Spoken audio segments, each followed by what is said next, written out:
E aí pessoal, tudo bem? Hoje na garagem do Léo, o voo inaugural do Orion, um dos 3 aeromodelos fabricados pelo Rossi e pelo Daniel.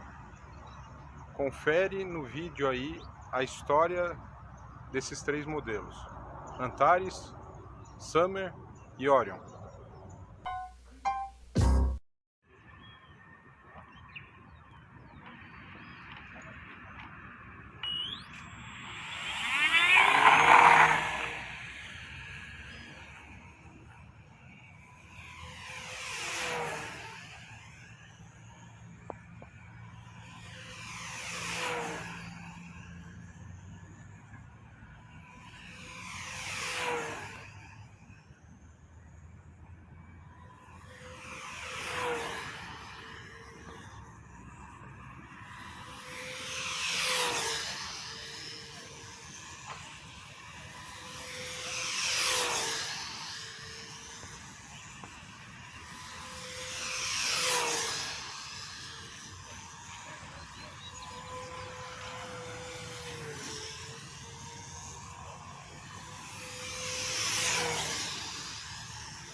Pessoal, então como eu falei, hoje o Rossi está aqui com a gente. Veio apresentar aqui em Rio Preto o aeromodelo Orion. Boa tarde, tudo bom? Beleza? Bom. E falar um pouquinho da história do Antares, do Summer. O Orion é esse aqui. Como é que surgiu o Antares? Legal. Bom, primeiro de tudo, obrigado pela oportunidade, né, Léo, de estar aqui. E eu que agradeço. Poder fazer essa matéria. Então, assim, vamos voltar um pouquinho atrás, 3 anos atrás, né, já 4 agora, quase 4. Quando terminou o Campeonato Brasileiro de 17, eu estava voando com o Cheyenne, motor Super Tigre 51, já todo devidamente glousado, né, ele já estava com seus 2 kg de fumaça. Então, pezinho razoável, né? Uma jamantinha, vamos dizer assim. E tinha que voar com nitro a 20-25% para o cara poder fazer a gama. Né? E aí eu já vinha observando modelos elétricos há algum tempo, e aí resolvi fazer uma conversão, né, desse Cheyenne para elétrico. E aí, como era um teste para saber se ia ficar bom ou não, o que eu fiz? Eu peguei, converti o avião, arranquei a tinta toda, deixei ele na madeira, né, troquei o monocoat, né, botei o motor e ficou um Frankenstein. Eu comecei a voar com ele como se fosse um Frank todo amarrado. Bancada de teste. Bancada de teste. O avião performou muito bem, foi tudo muito bem, né? Só que assim, eu sou bom de fazer projetos, sou bom de fazer conversão, sou bom de... Agora, acabamento não é comigo, não me meto com esse negócio. Cada um no seu entendeu? quadrado. Não, entendeu? Meu negócio é assim, se você pedir para eu encapar um avião inteiro de monocoat, ótimo. Agora me peça para dar uma borrifada de tinta que eu vou estragar o avião. Lascou. Não dá. Entendeu? Então, naquela época, o Benê Rodrigues me apresentou para o Daniel Bento, e o Daniel fez um milagre ali no Frankenstein, né, transformou ele num avião bonito. Fez um Dr. Hollywood. Fez um Dr. Hollywood nele, deu uma surra no avião, vamos assim dizer. E o avião ficou show. O Cheyenne voou mais um tempão, até que ele acabou tendo uma fadiga de estresse, trincou a asa na raiz, e aí eu tive que aposentar o avião. Na sequência, né, o Daniel fez um trivial para mim, e aí esse trivial já deixei a criatividade dele seguir. Ou seja, ele fez o avião, eu só escolhi as cores, ele definiu como é que ia ser, e todo mundo chamava o avião de Spider. Ele foi o artista. Porque ele tinha tipo a teia de aranha do Homem-Aranha, tinha os olhos, a cabine era azul e parecia os olhos do Homem-Aranha e tal. Então, foi a primeira criação, vamos dizer assim, já livre dele. Né? Na sequência ele fez outros modelos, fez alguns Thunder Gazer, fez alguns Vectors, mas ele estava um pouco desanimado porque assim, estava fazendo aquilo que era... Quando aparecia alguma coisa. Quando aparecia, tal, e eu falei para ele, cara, por que a gente não tenta fazer alguma coisa diferente? Por que a gente não cria um negócio? Você tem habilidade, você tem capacidade, eu sou bom de projeto, sou bom de CAD, de desenhar, tal, por que a gente não faz? Eu falei, Beleza, que avião que você gosta? Negócio de gibi. Aí ele falou, pô, gibi. Eu falei, Senhora máquina. Senhora máquina, um avião diferente, um avião agressivo, um avião que vira no eixo. Né? Eu admirei por várias vezes, né,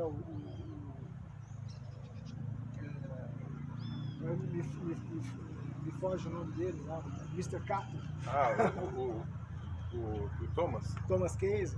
Né? Eu tive a oportunidade de ver o Thomas Case voar algumas vezes com o gibi dele e me chamava muita atenção. Né? E aí eu falei, por que a gente não vai nessa linha? Mas a ideia era assim, era pegar o que tinha de bom no avião, não simplesmente copiar. Não era um Ctrl-C, Ctrl-V. Eu não queria copiar o avião, é uma coisa chata isso, né? Você pegar e copiar o avião. Então eu falei, vamos tirar o que tem de bom no avião, momentos, vamos aprender com ele, né? E vamos desenvolver um projeto. Né? Desse projeto nasceu o Antares, o primeiro. Né? A gente foi lá para Salto, fazer o Maiden Flight lá em Salto. Todo mundo uma expectativa muito grande, pô, será que o avião vai virar, não vai virar, não sei o quê. No primeiro, em voo reverso, né, já foi um monstro, o cara virou 90 graus. Gostoso. Né, você ouvia aquele barulhinho gostoso, né? Na saída, isso aí é uma delícia de se ouvir. Né? Além desse avião foram feitos mais dois. Né? Esse avião hoje ainda voa, está em Presidente Prudente, tem um outro em Itu e tem um outro voando em Londrina. Né? Então, depois de quase 200 voos com Antares, desse primeiro modelo, né, a gente foi anotando tudo aquilo que a gente efetivamente podia melhorar no avião. Né? E aí, disso daí, nasceu a necessidade de fazer uma versão, não eu diria melhorada, porque assim, é um outro avião baseado no projeto inicial, uma evolução do primeiro projeto. Né? E aí nós fizemos no começo ele foi chamado, começou a se chamar de Antares V2, né? Mas na realidade é a versão do Antares. A gente engrossou a fuselagem de 7 para 9, a nervura raiz foi de 53 para 64, nós fizemos um washout mais pronunciado para a asa poder terminar mais afilada. Né? E o avião, curiosamente, ficou mais encorpado, ficou mais maçudo, né? E com o mesmo peso. Isso que foi mais interessante. Não acrescentou peso. Não acrescentou nada, foi um grande ensinamento. E aí essa história dessa mudança também saiu um pouco do fato de que a gente estava em Limeira no campeonato, só tinha russo.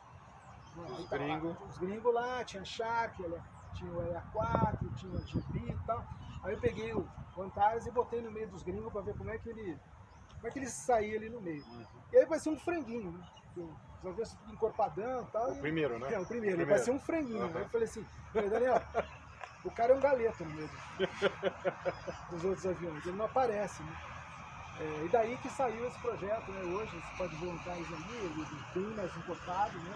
É um avião que você bota no meio dos gringos, assim, passa lotado, ninguém diz. Como se fosse um dos gringos. Um dos gringos. Exatamente. Não fica devendo nada. Não fica nada para ninguém. E aí surgiu também o Summer. O Summer ele nasceu, assim, a gente começou, já que a gente aprendeu, né, com o Antares, a gente resolveu aprender com o Yadsenko nas mudanças que ele passou a fazer no Shark Evolution. Então a gente foi entender o que ele estava fazendo no Shark Evolution.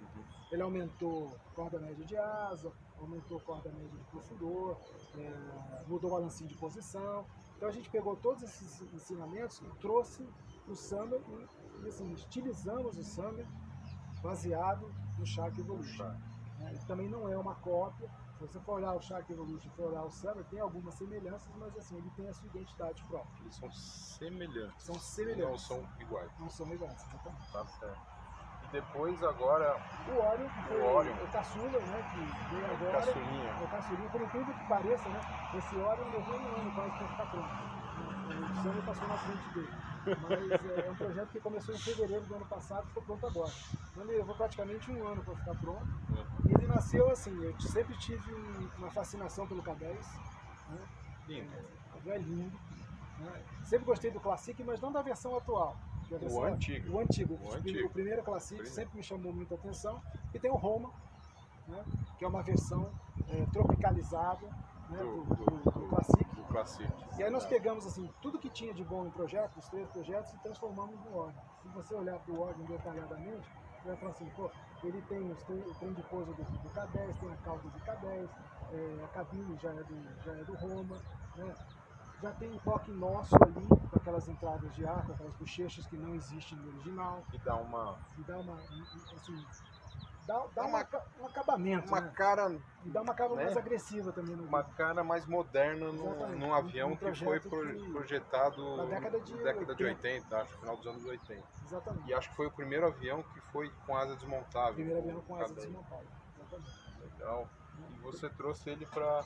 Trouxe para fazer o voo inaugural voo aqui em Rio Preto, a gente vai estrear ele aqui. Aqui tá um calor. Tá muito quente. Tá quente. Agora que deu uma sombrinha aqui. Não, o sol deu uma escondida na noite, graças a Deus, porque o bicho...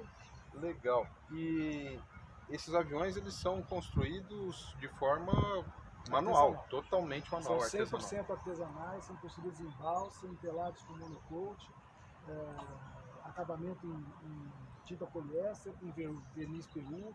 Né? Então, assim, os aviões têm um prazo médio de construção um pouco mais demorado, porque não é uma forma que você joga lá dentro, bota calor, cospe, está pronto. Não é industrial. Não é industrial. Né? A gente nem pretende evoluir para isso, porque eu acho que o grande diferencial que a gente tem é essa coisa da artesanalidade de transformar aquilo, o aeromodelismo raiz, num aeromodelismo de ponta, vamos dizer assim. Uhum. E os aeromodelos, bom, pelo menos para alguns aeromodelistas, são considerados obras de arte. Então, tanto que eles ficam na parede igual o quadro, a gente fica apreciando lá, não é... Ah, é um avião feito à mão, é uma coisa... É uma obra de arte mesmo. E é como se fosse um filho, praticamente, para o aeromodelista.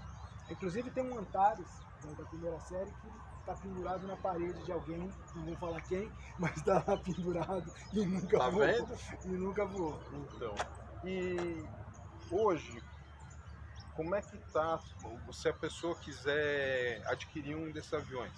A forma de encomenda? A gente trabalha por encomenda. Hoje, graças a Deus, já tem uma fila de espera. Então a gente já está, quem quiser um avião hoje já é para o segundo semestre, porque o primeiro semestre a gente já tem entregas programadas até julho, então é para o segundo semestre, né? E assim, a gente espera que essa fila, agora com essa novidade que eu tive aí, conta a novidade pra gente. Semana passada, semana que vem está embarcando o meu Antares para o Japão. O Antares do Rossi está indo para o Japão. Tá indo pro Japão. Os gringos vão testar lá agora. Exatamente. E tudo dando certo. Aliás, a resposta é tão grande que eu mandei o meu avião. Eu não quis nem mandar o do Rossi mesmo, é dele, o meu, o que ele voou. É o que eu voava. Tá indo pro Japão porque a ideia de quem comprou é participar do campeonato japonês lá do NETS em setembro. Um avião fabricado no Brasil. No Brasil. E vamos dizer assim, hoje são aeromodelos de ponta. Quem são os estrangeiros que hoje vendem aeromodelos desse nível para o mundo? Hoje você tem dois grandes... Eu colocaria na seguinte ordem, né? Você tem os irmãos Yatsen, que fazem o Char, que fazem o Gibi, fazem o Pacific. Que tem uma fila de espera para ter um aeromodelo. Que pararam de fabricar, vão ficar um ano sem fabricar avião. Né? Você tem... Aí depois tem o Leonidov, que fabrica os LAs, o LA4, o L3S e tal. Né? Você tem o Shurat, que fabrica o Axioma. Né? Então, assim, numa ordem assim, de grandeza, eu diria que seria essa. Agora, na Europa tem muita gente que faz avião, mas não com esse cunho comercial de vender, etc. Tem muito artista lá que faz, mas eles fazem para uso próprio, vamos dizer assim. Exatamente. Legal. Eu vou deixar na descrição do vídeo o contato do Rossi, para se tiver algum interessado, dúvidas, alguma coisa, entrar em contato com ele. Tá? Mais uma coisinha que eu queria acrescentar é o seguinte: em breve, com essa história do Japão, acabou nascendo uma parceria e eu recebi de presente lá do pessoal todo o projeto e o CAD de um avião que chama EOS Sting, que é o avião que os japoneses voam lá, que participa do NETS. A grande maioria dos japoneses usa esse avião e eles me autorizaram a produzir o avião aqui no Brasil. Com a sua tecnologia. Com a minha tecnologia, a gente já vai, inclusive, dar uma cara, assim... vai dar uma carinha brasileira. Dar uma brasileirada nele. Legal. É um avião bastante agressivo também, de asa semi-elíptica, profundor semi-elíptico, com o mesmo tamanhão assim, desses nossos que a gente está fazendo hoje. Então eu acredito que para o segundo semestre a gente já tenha, aqui em Rio Preto, mais um Made in Flight. Mais um. A gente faz outro vídeo. A gente faz outro vídeo. Você me contou uma curiosidade, lembrei agora aqui, do peso dos aviões. Isso é uma coisa interessante. Nem que a gente quisesse, se a gente quisesse acertar isso, a gente não conseguiria. Mas se você botar os 3 aviões na balança, com bateria 5S, com as configurações que a gente usa, eles pesam 1,770. A diferença aí é 1 grama para mais, 1 grama para menos, 2 para mais, mas assim, em média 1,770 1,770 kg por aeromodelo é muito É bom. muito leve. É muito bom. E é muito leve. É muito leve. Com esse tipo de acabamento, né? Você imaginar que você tem um tipo de acabamento desse num avião super leve. Aqui são todos os 4 cores. São todos no mínimo 4 cores. 4 cores. Exatamente. 1,770 kg é leve. Não, e tintas tricoat, são tintas que levam prata por baixo, glitter, tem verniz poliéster em cima. Eu vou colocar umas fotos depois com detalhes, vocês vão ver O brilho. o brilho da... Não, tem as ink lines nos aviões todos. Né? Eu não vou falar que dá para pentear o cabelo lá, porque já viu, né? Mas eu digo o seguinte, se você tirar uma foto dele com o carro do lado, você consegue ler a placa. Pronto. Tá bom. Legal, Rossi. Beleza? Obrigado. Eu vou deixar as fichas técnicas dos aviões no final do vídeo. Queria agradecer. Eu que agradeço a oportunidade. É muito importante a gente conseguir fazer uma divulgação dessa e ver o quanto a gente andou em 3 anos. Nós saímos a gente saiu de um Cheyenne Frankenstein para o que hoje a gente tem aí na pista. Vamos dizer assim que é um modelo por ano. Foi um modelo por ano, basicamente um projeto por ano. Muito bom. Um projeto por ano. Legal. Legal? Obrigado. Valeu, obrigado. Quem curtiu, dá um joinha, inscreve no canal para receber as notificações. Obrigado, até a próxima, pessoal. Valeu.